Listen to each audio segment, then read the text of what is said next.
Good morning and welcome to Coal Mine Bay. We just had a beautiful night's sleep yesterday and had some brekkie and everybody's headed off to do some activities whilst I do a bit of recording.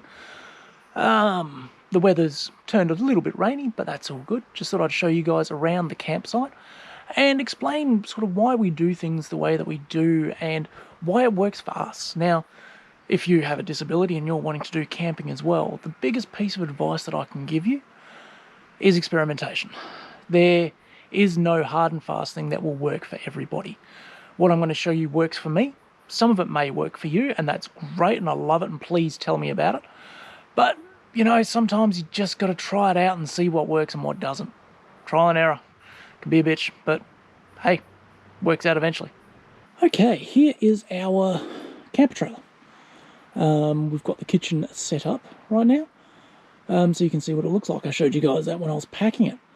What you'll notice is that we've got a range of different cooking things in there. But one thing I love about this kitchen is that it is already mostly set up. So we've got a sink over there.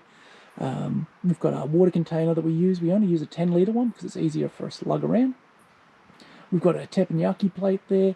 We've also got over here a two-burner stove, an electric frying pan, and the Weber. Now you'll notice that the height of these things all means that I can help cook, which is absolutely amazing. One of the main things about camping, especially if you can't help with it a lot, is that it can become a lot of work for other people.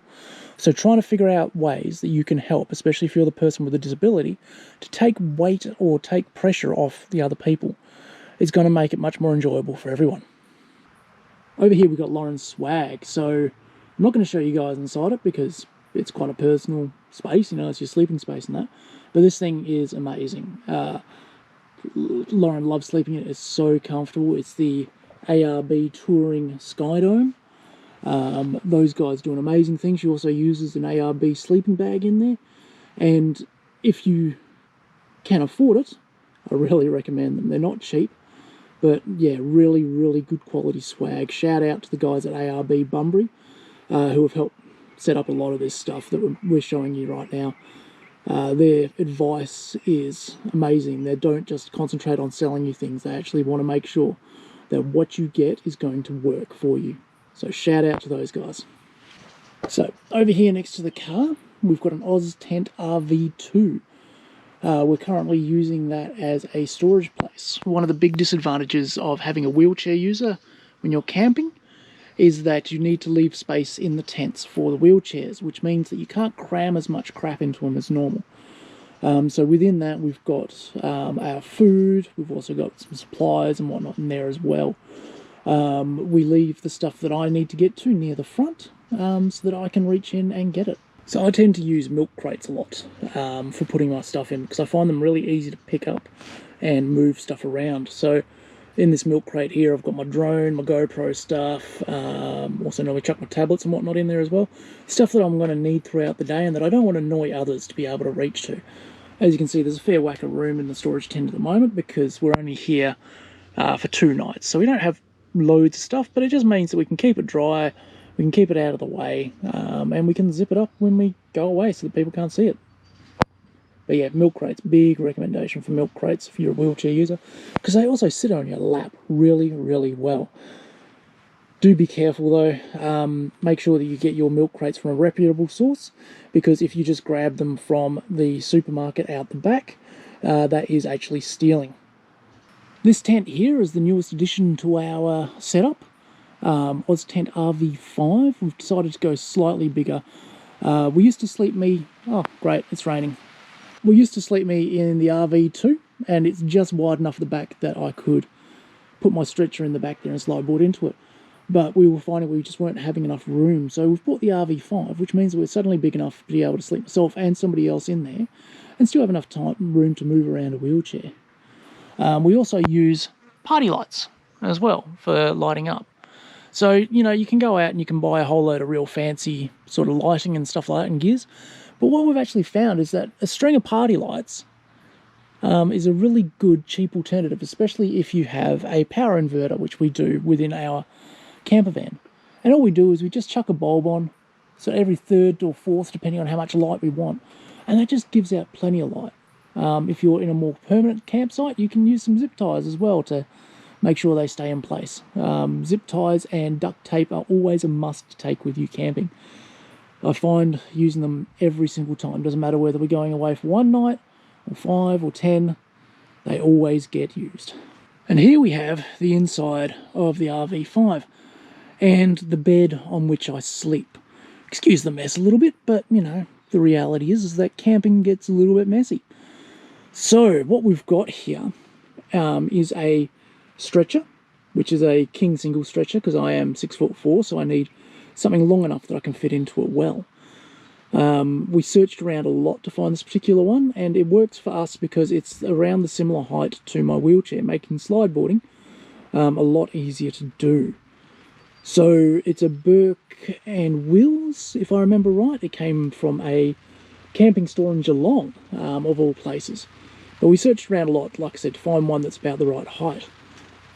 On top of the stretcher, although I can't show it to you right now, because I'm having trouble being able to reach in there and do it and move stuff out of the way. But on top of the stretcher is actually a mattress similar to the one that Logan's been sleeping on down here. Once again, a king single. We bought this from Anaconda, and a self-inflating mattress. They've packed down quite well and they're quite comfy.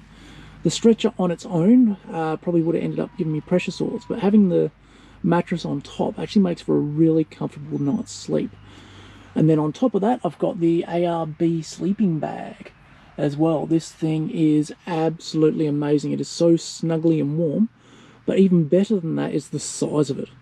My legs spasm a lot at night, and having this sort of extra width sleeping bag makes it so much more comfortable and so much less likely for me to damage myself as my legs are doing their impression of what did they used to call it?